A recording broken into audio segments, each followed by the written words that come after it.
சித்தயோகி சரணம். உதாரணத்துக்கு ஒரு ஜாதகனுக்கு ரொம்ப கோவம் வருது. இது என்ன மாதிரி கிரகங்கள் எங்க எங்க பிளேஸ்மெண்ட் ஆயிருந்தா அந்த மனுஷனுக்கு இல்ல அந்த மனுஷிக்கு அதிகமா கோவம் வரும். இதுக்கு முக்கியமான காரணம் செவ்வாய் பகவான். இந்த செவ்வாய் பகவான் ஒரு ஜாதகத்தில்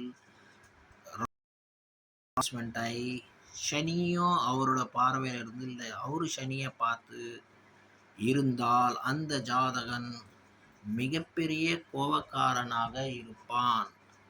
யார் பேச்சும் கேட்க மாட்டான். அவனோட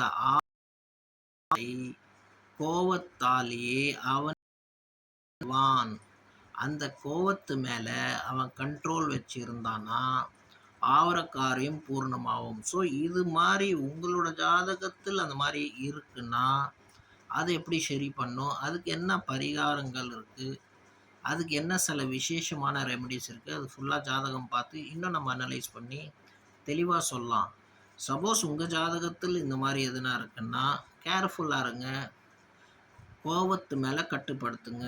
எப்படி ஒரு குதிரைக்கு நம்ம நோக்குனா கயிறு போட்டு கட்டுப்படுத்தி வைக்கிறோம், எங்கே பிரேக் போடணும், எங்கே ஓட வைக்கணும், அதே மாதிரி எங்கே ஃபுல் ஸ்டாப் வைக்கணும், அதே மாதிரி நம்ம வாழ்க்கையிலையும் கற்றுக்கிட்டோம்னா நம்ம வாழ்க்கையில் முன்னேறலாம். நம்ம ஜாதகத்தை பார்த்து நம்ம குறைகள் அனலைஸ் பண்ணி நம்ம வாழ்க்கையில் எப்படி டெவலப் ஆகணும், எப்படி நல்ல மனுஷனாக வாழணும், அது பிரகாரம் நம்மளோட கிரகங்கள் எப்படி இருக்குது அதை அனலைஸ் பண்ணி ஃபில்ட்ரு பண்ணி வாழ கற்றுக்கிட்டோம்னா நம்ம நல்லா வாழ்வோம்.